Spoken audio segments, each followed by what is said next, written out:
Marijuana's bad.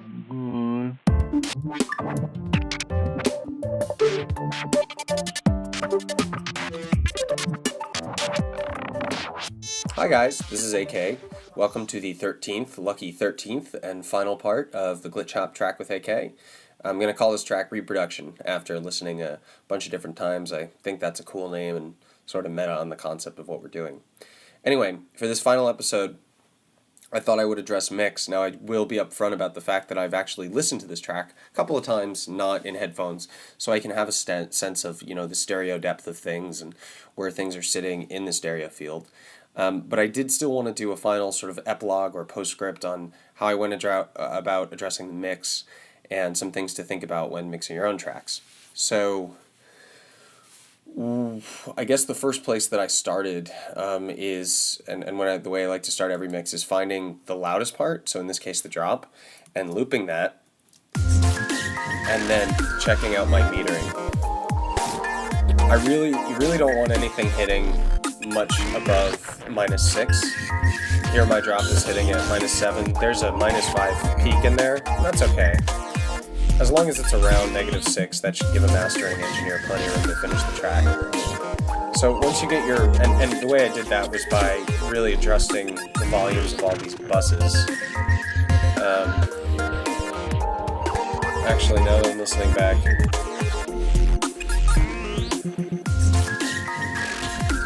I might actually raise the chords, raise the leads by 1, and when I was listening back, the basses were a little bit brighter than I wanted, so I might just put a really gentle EQ and tame really the highest highs. And I don't want to do it with one of those. I think I want to do it with one of these. Other way. This way. And so the way I usually do this is I'll dial in an extreme setting to find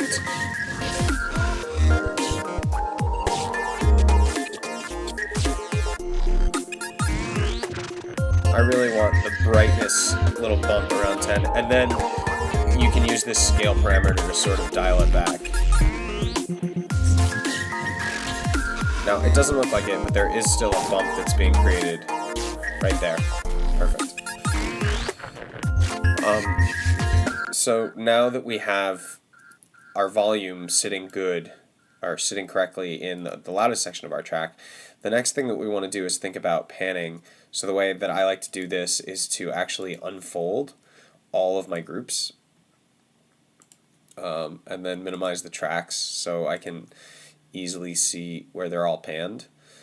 And if you do this in arrangement mode, it's pretty easy to just alt-click and get everything small. And then the advantage to doing this is, I'll show you in a second. Geez, there's a lot of tracks in this. Oops, shouldn't have unfolded that. Let's do that, and then like that. So now when I go back into session mode, all these tracks will be unfolded, and I can adjust the pan position. So really what I like to do is just think group by group, and obviously the kick and the snare need to come right down the middle. The supporting kick should come down the middle. The kick, the clap could be a little, so the clap we should have down the middle, but the rim shot could be a little bit to the left. And then this hat could be a little bit to the right. And I don't really make big adjustments. I'm holding the command key to do that. And then this hat, because we have this hat to the right, this hat could be a little bit to the left. And then this click could be a little bit to the right. And then the pop, I'll leave a little bit to the left. And so now when I go to my next drum group, I don't know why it didn't adjust the view on all these the same way. In fact, what I want to do is I want to select all the tracks and drag them small, and then, oh, can I not do that to every track? I got to do it group by group. That's okay. So now we're looking at the next drum group, the kick down the center. It's actually interesting that the fader's all the way up on this kick. I'm just going to quickly check that out and make sure that's not a problem somewhere. So this is our kick in just the drums blue channel. So this guy, oh, he's turned off. What's he even being used for? Oh, it's a side chain. Alright, doesn't matter. Ignoring it, moving on. So this hat I might turn a little bit to the left, the crash a little bit to the right, the click a little bit to the right, the noise drop a little bit to the left. These types of little panning changes help, and it's not so much about, I mean, I guess some producers will get real specific with where they want to place them. For me, it's important that they are separated in the stereo field because it helps them have individual definition a little bit better. So I might take this hat and move it a little bit to the left, and this one a little bit to the right, and then the live drums to the left. It's also important to note that these clips already have some stereo information in them, so I do have to listen back and make sure these changes aren't a problem. But I guess one surefire way to know that that you should be doing this is if you look at all your tracks and everything is going right down the middle in every single group. Alright, so here we're going to leave these drums. Oh no, we already did that one. We already did that one. Percussion, I might just do a similar thing where I go to the left, I go to the right, and then I go to the right again. With the sub, you always want it right down the middle. Basses are interesting because in general you sort of want them down the middle, but because we have these like big groups of basses where all these different ones are playing, what I might do is sort of look in context when doing the panning. So like I'll send bass 1 to like the left a little bit, and then bass 2 to the right a little bit, and then bass 4 to the left a little bit, and then bass 6 to the right a little bit, and then bass 7. Do you see how I'm doing this and like looking at the timeline and seeing that like bass 7 goes with new bass, so if this is on the left, this should be on the right. Definitely want to balance it out. The numbers don't have to be the same. It can be 3 and 4, that's fine. And intervals of bigger than 10 are actually really going to change the sound. So just something to consider. The chords, I actually think I might leave, well, no, let's think about this. I got 1 Rhodes to the left, and then I'll have 1 Rhodes to the right. And then the clav should be to the left, and the supporting one will go to the right. Again, these little changes I think are going to sum up to make a big difference. Risers I'm going to leave alone. Resampled vocals I will probably leave alone as well. Actually, no. Let's do the same thing with resampled vocals. 1 to the left, 1 to the right, and 1 down the center. Perfect. And then the master stuff I'm going to leave alone. Alright, so now when you look through your track, you can see all these faders, all these panning faders are a little bit off to one side. That one looks a little extreme. We really don't want too extreme of changes here, because we don't want to change our song too much. Cool, great. Now I'm going to fold everything up, and the next thing I will do is just extremely, well actually at this point I've made a significant enough change to the panning that it would be a pain in the ass to go back, so I'm actually going to save this as a new set, and I'm going to call it reproduction updated, or in parentheses updated mix.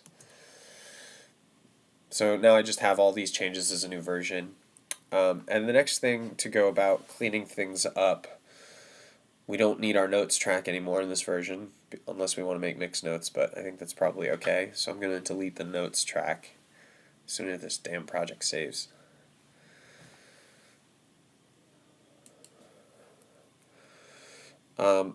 We don't actually really need the track dividers before. Those are really for me for when I'm writing, so I'm going to delete the track dividers to give myself a little bit more visual real estate. Yeah, definitely don't need these. And it looks like my intro, yep, my intro starts here. I might even pull the intro back so we have some silence in the beginning of the track, just for my mastering engineer, so make sure there's no loud stuff or crap at the end. And likewise, I should delete all this stuff.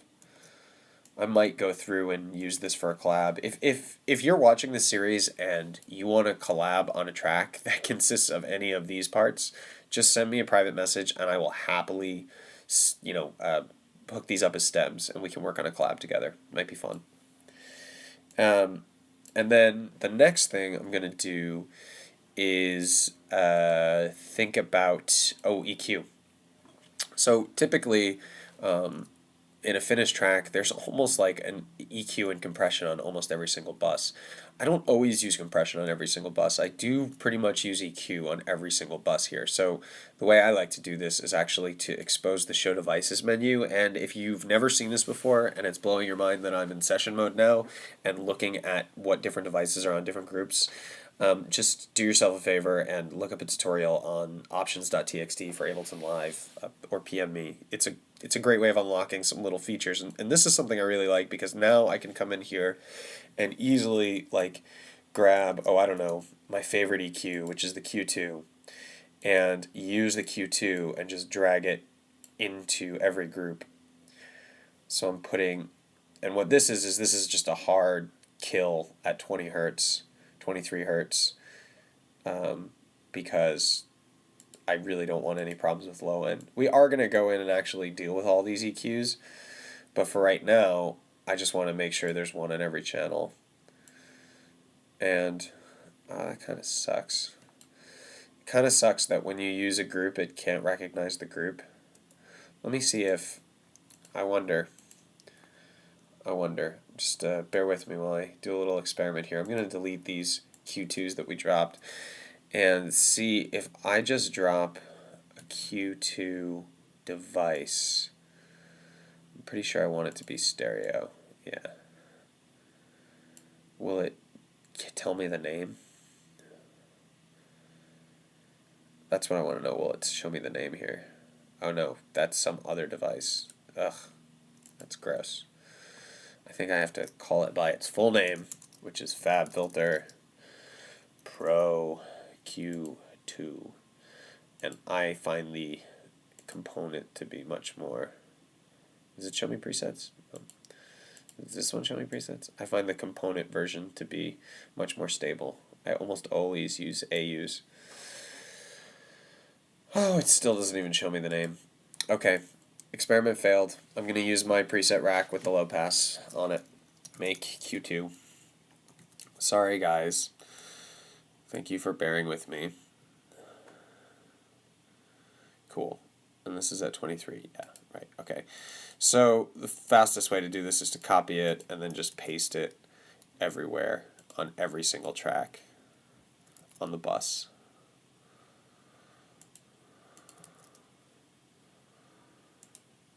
We are literally going to put one of these on every single track, unless it creates undue CPU load. Can I just do paste there? I'll put it. Where did I put it? I put it at the beginning. Come now. Don't you know that I want the EQ at the end? Some people will put compression at the end. I don't know. I'm an EQ at the end kind of guy. I think it allows you to be the most amount of precise.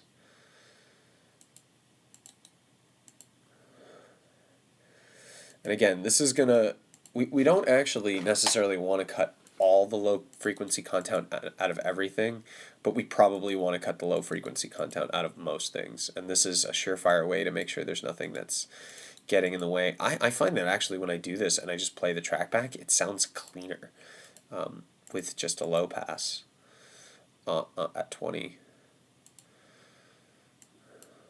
Okay, cool.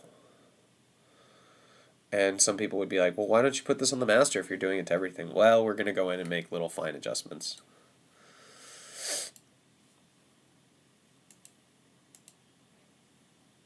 Okay, cool. So we have a Q2 on everything now.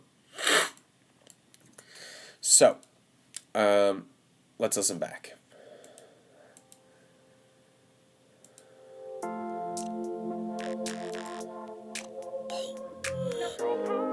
And I think when I think about these drums, it might be nice to draw a little dip in the middle. And there looks like there's a nice little pop at 500.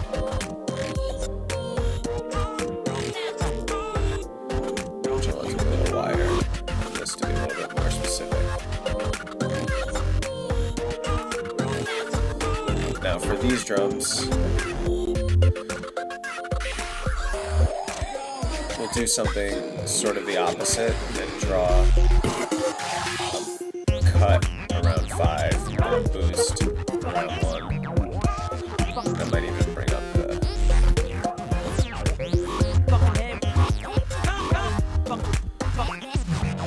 For the percussion, I'm not going to worry about the fat drums. For the percussion, let's bring this up here.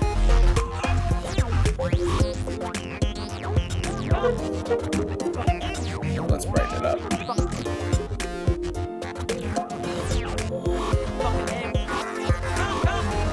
going to leave a little bit of room right here.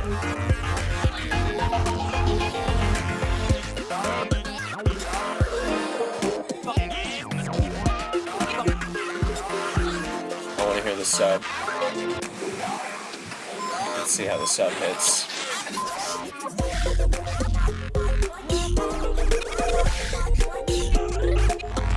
So, this is important.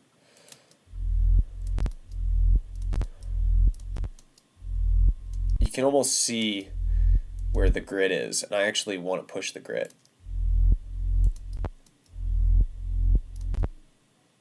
But if I do it too much, we'll get like buzzing. That's nice and precise.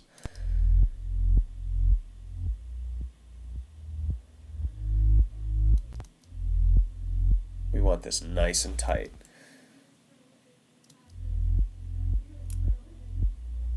I think we want it almost flat.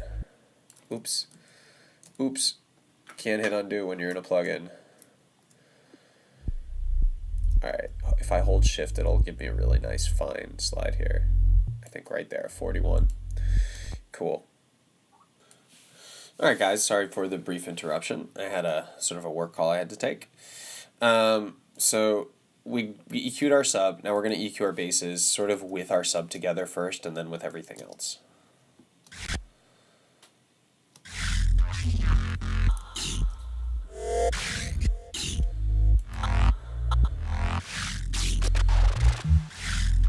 It's interesting that we don't have a lot of low end coming from the basses channel. I'm okay with that.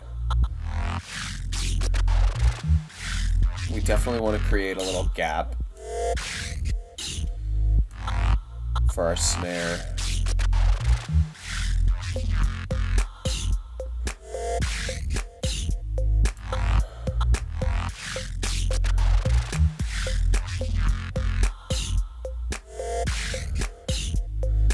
And I actually think I might carve a gap in the 2K region as well, except much narrower.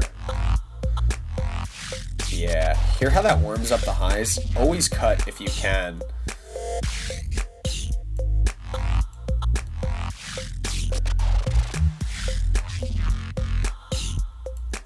And I might even want a little resonant bump from this.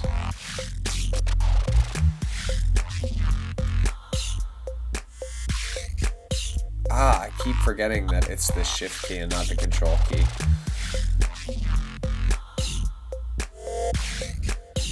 You hear that little bit? I think it's great.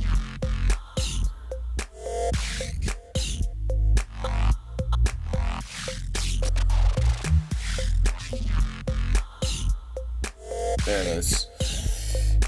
Let's hear it with everything.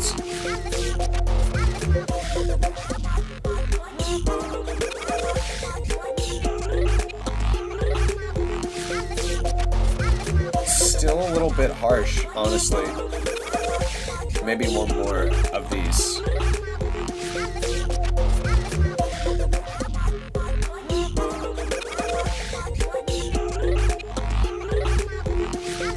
I think right there. Maybe a little bit less gain. Maybe a little bit more precise of a cue as well. Because we do want that bright hit at 10. Alright, cool. Next is going to be our leads. Let's listen to a section with a lot of leads. Alright, cool. So you can see we can cut out like pretty much all of this. Oh, that was cool. I love waves, they look so cool.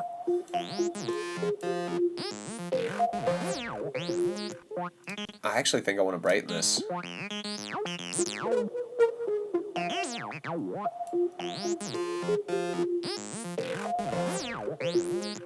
And then add a little divot here. Give me more.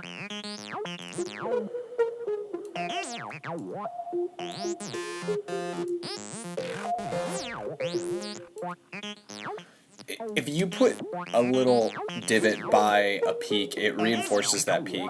Mr. Bill did a really good tutorial which explains how subtracting frequencies is actually equivalent to adding them, though it allows you to preserve and actually gain more headroom, so you should always do it that way. You could probably find it somewhere. Alright, to me that already sounds clearer. Now we got this thing.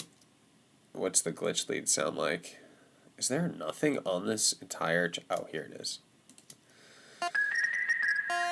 That's right.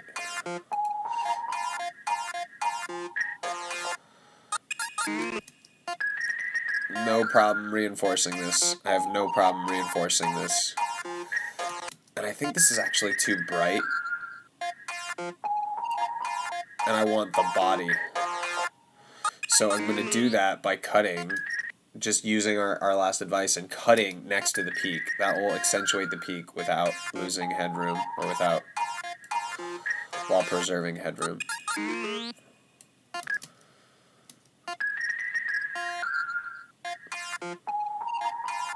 What happens if we really drive the compressor a bit more here? Oh, I like that.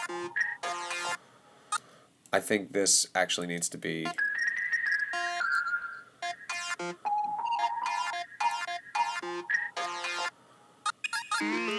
Hopefully that doesn't kill the energy.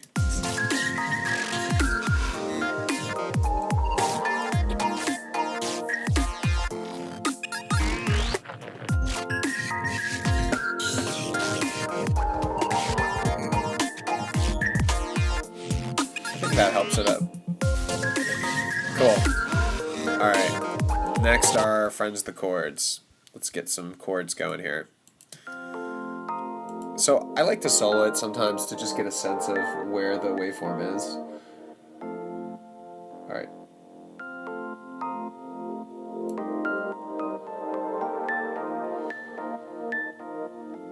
And I think I'm just going to cut the part that's not coming out here. Whoa, that was a really complex menu that I kind of wish I paid more attention to. And let's put in a really subtle point here. And let's make it a low shelf. Yeah, that's kind of what I want to do.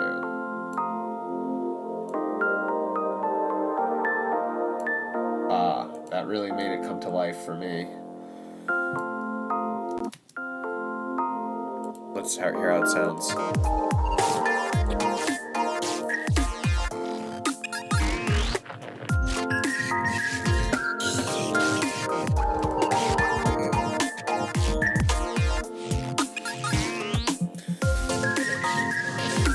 I want to just tame the amount. Is there some way? Gain scale? Oh yeah, that's what I want. I want to scale it down. Just make it a little bit more subtle. There we go. Alright, now vocals are pretty important here in this track, so let's find the part with the most complicated vocals, which looks... Fucking hey. And really, what we want to do is make these clear.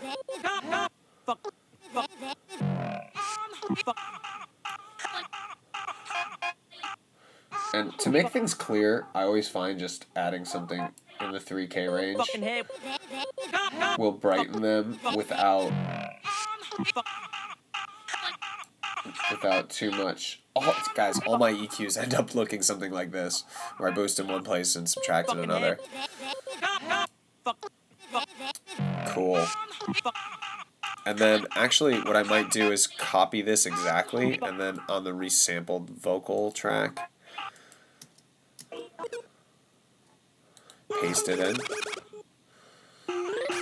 and then do like the exact opposite of that.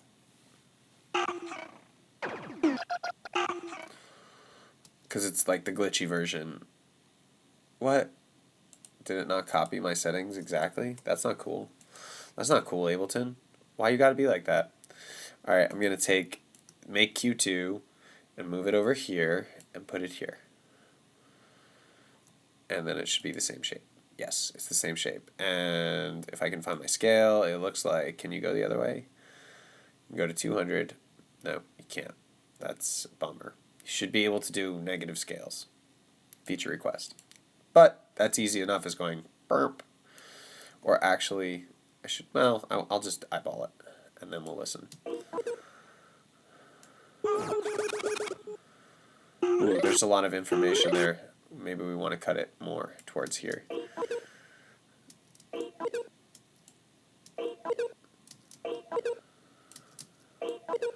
So the same idea. Now let's listen to these together and hear from.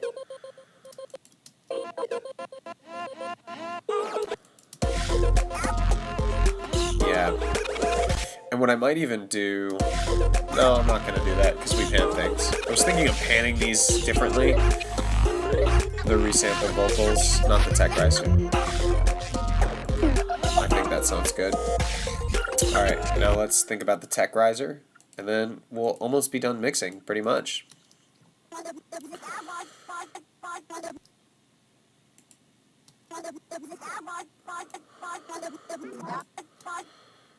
Let's go to a different part.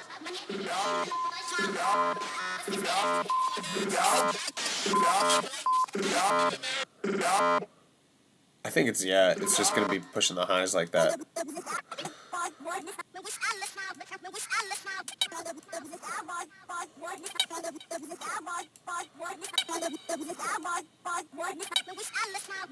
Get a little notch.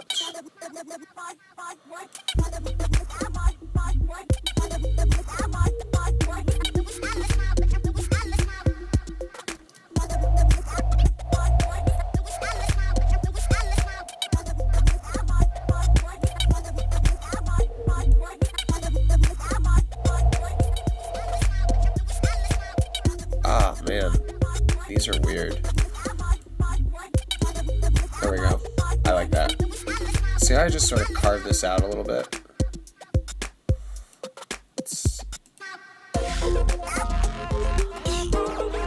Alright, let's go to our Foley found sound. I think that was the bar during the World Cup. That's hilarious.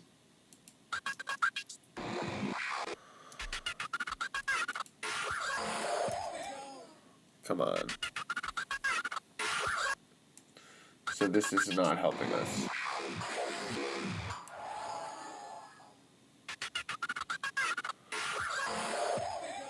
And I might actually just dull it a little bit because I think it's a little bright.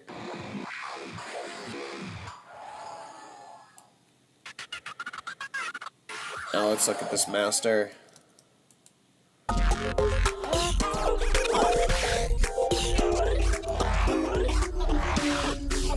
Now I gotta be careful because this is the whole master.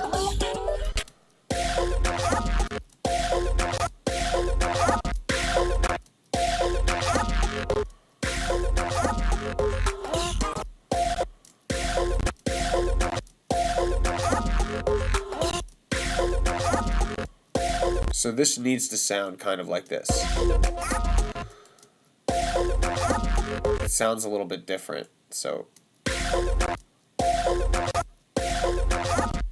Ooh, maybe that was it.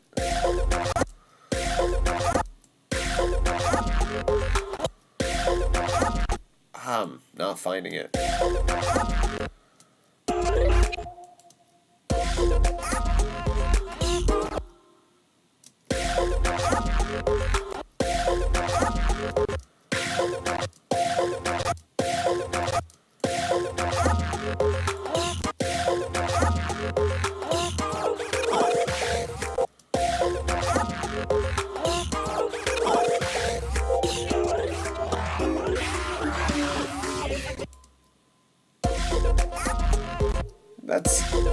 Is that good enough?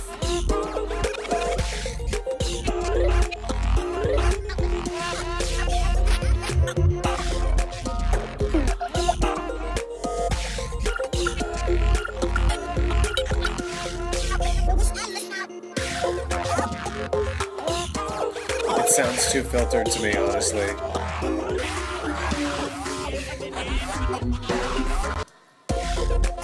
You know what I might do at this point is actually get into some mid-side. Should I do mid-side? Yeah, let's do mid-side. I'm actually going to not use Q2 for this because I really don't know how to do... Oh, it looked... Oh, damn, it looked like it was super easy. And I could have just figured it out. You know what? I'm bringing back Q2, guys. I know I just deleted it, but I should know how to do this. So I'm totally know how to do EQ, mid-side EQ in our friend, good old Ableton. But I see this channel mode. If I change this, come on, to mid-side, then I should be able to say, okay, cool. In the side, I want to cut like the lows and boost the highs. And then in the mid, this is awesome. I want to boost the lows, like a low shelf, and cut the highs. And that's the mids. But I want this to be a shelf, a high shelf. Yeah. What's this going to sound like? Of course, my sound card's freaking out.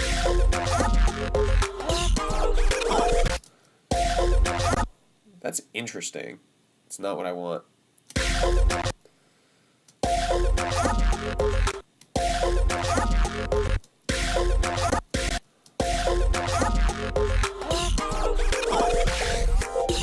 What if this was a bell?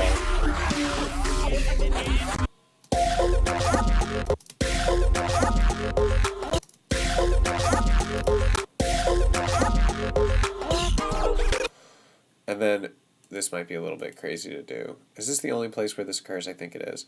I could take the scale and actually have it do something. So like start here and grow.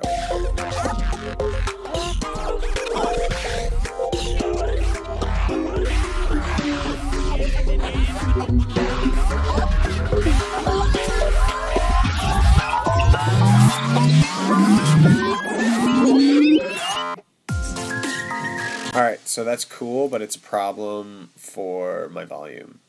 So it should grow maybe from nothing.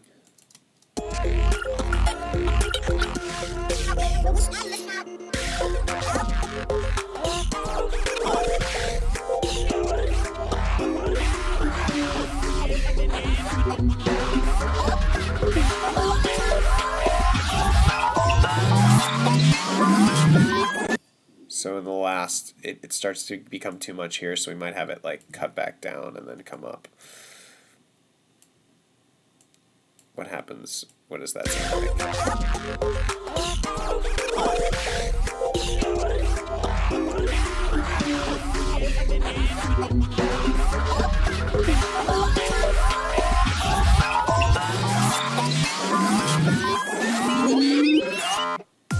Oh, yeah. That's what it's going to be.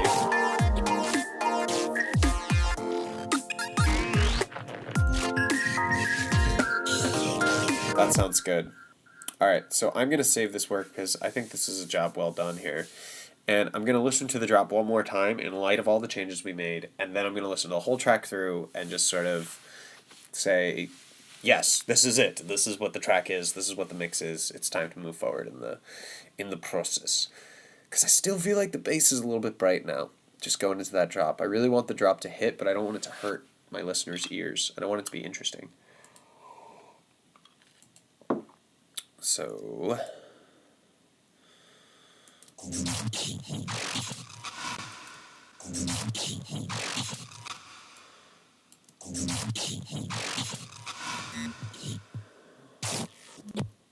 Is it this thing? What does this do? Over the top? Definitely not.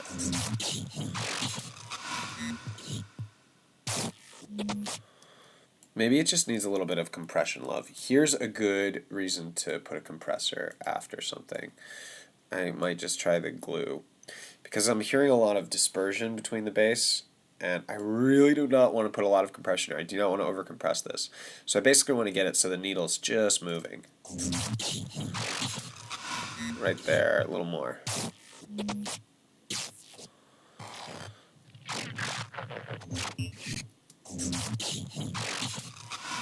And then the next thing I want to do is look, like turn the compressor off, see if this hits around 15.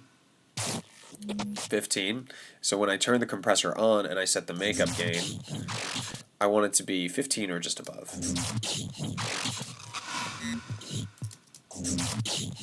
14's okay. And then I usually end up going back to these settings despite whatever I do. I'll try a bigger attack.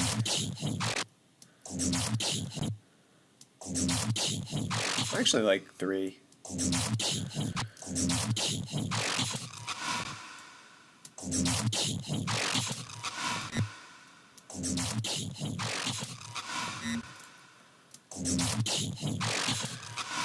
I'm going to turn on oversampling here. I think that's the ticket here. Let's listen to it with everything else.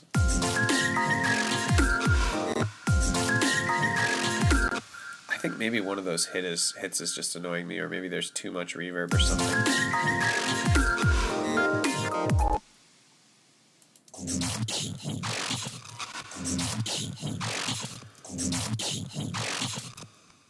Something's bothering me.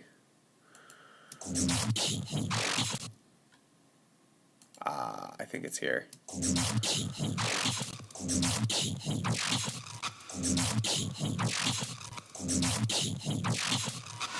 Let's cut.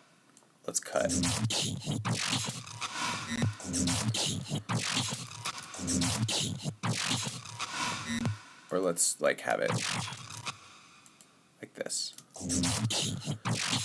There we go. That sounds much better.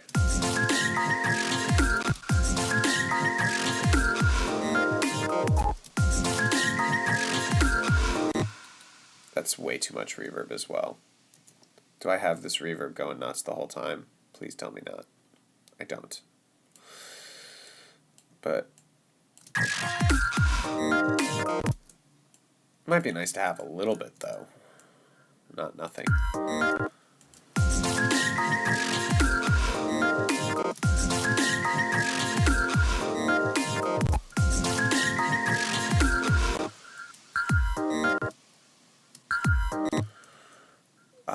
That's cool. I'm not hearing that nose.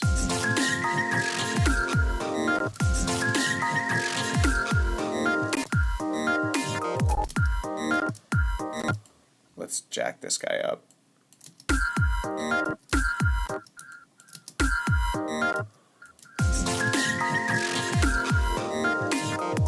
That's nice. But this is the wrong time to be doing things like that. We've already composed the track. We've gone over it many times.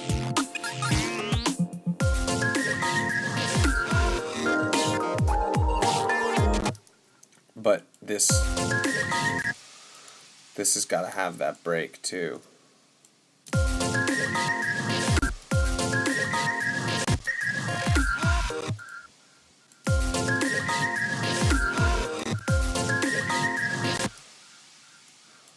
And it would be nice if this did something rhythmic as well. Guys, I know I'm not supposed to do this, and what are we at? Oh, we're at 43 minutes. I should just stop, but...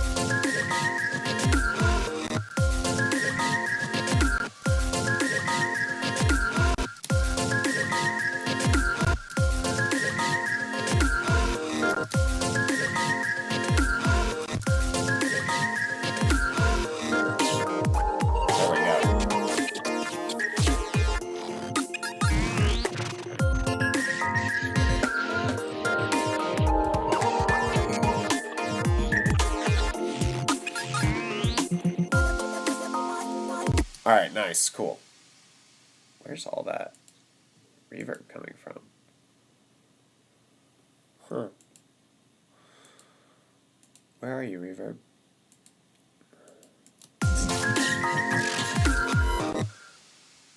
Ah, from the impact. That's okay. The impact only happens once in a while. Great. Let's save this and I'm going to listen to the entire track, and then we're going to be done, and you will have completed the Glitch Hop track with AK Series Part 2, and I will be extremely excited because I can't believe someone would want to listen to me talk about production for this long, but apparently you do, or you just want to see how I mixed this particular track, in which case, I guess these videos are useful out of context, but I really did intend them to be watched serially, even though it took me like 2 weeks to do this. Alright, final listen. And for the final listen, we're going to watch our master fader just to make sure we're not going nuts. And like, if I see a -4 spike here, I'm not going to lose my shit. But if I see something that's like higher than -3, it will need to be addressed before I can send this off to someone else.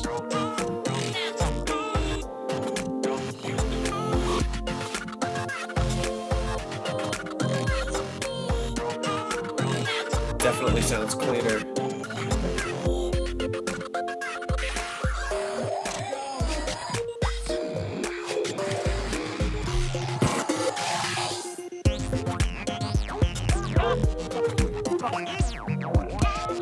Nice.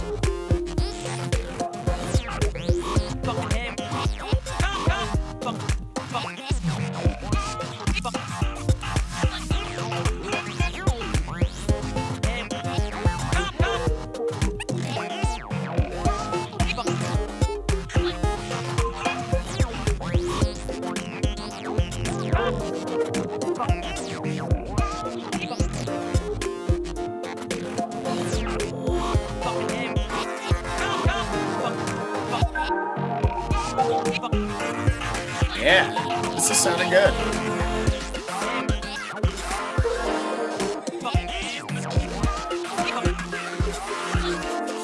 Like, I'm not worried about that.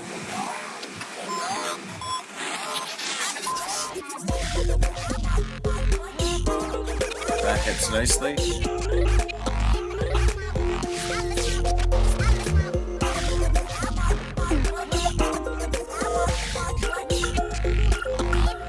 This view is nice because you can see the levels of everything.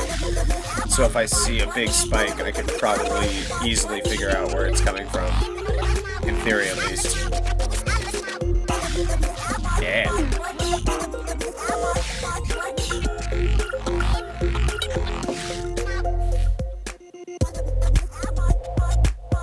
Not worried about that.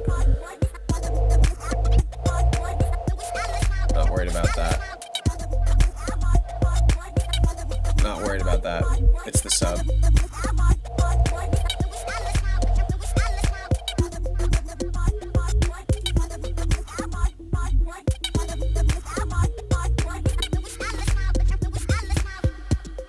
I don't like the last dicky. It just makes me unhappy.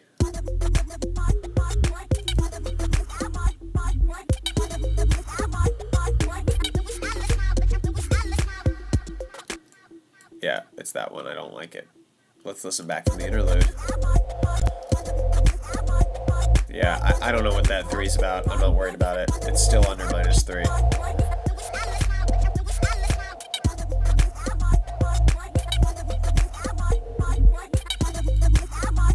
I actually think they're too loud.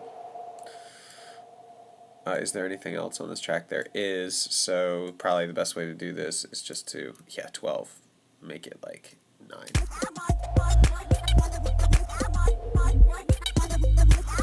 Yep, much better.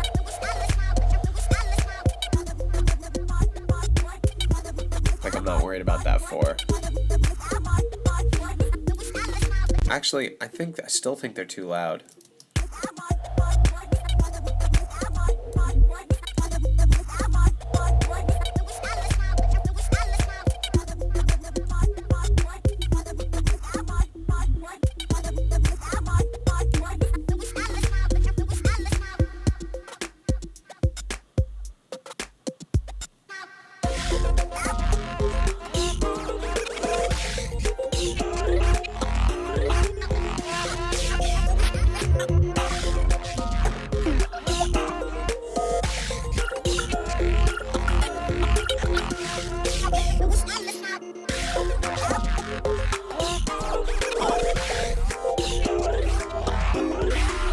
sounds nice. This is an important part.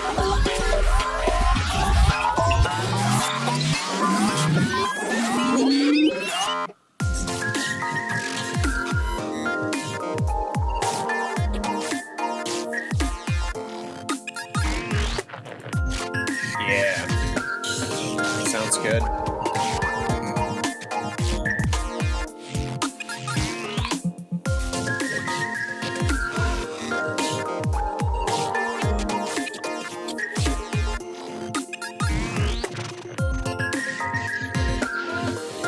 Yeah, I'm feeling like this is almost done. Pretty much done.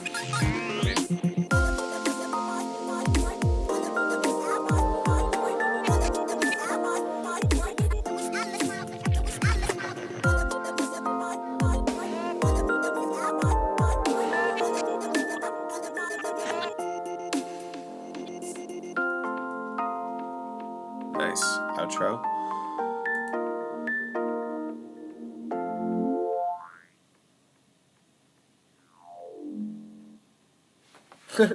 I like the end. It's silly, but I like it. I'm keeping it. Great. This is a finished track. So I'm going to save this. And the next part is to render it to my Dropbox where I can send it off to my mastering engineer. And depending on who I actually use for this track, I might actually get them to come talk about, how they mastered it. Fingers crossed. That will be the second epilogue to the series. But if you have made it this far, and you honestly watched all 13 hours of AK footage, seriously, guys, just reach out to me, say what's up. I can't believe that someone would spend this much time or this much interest watching my stuff.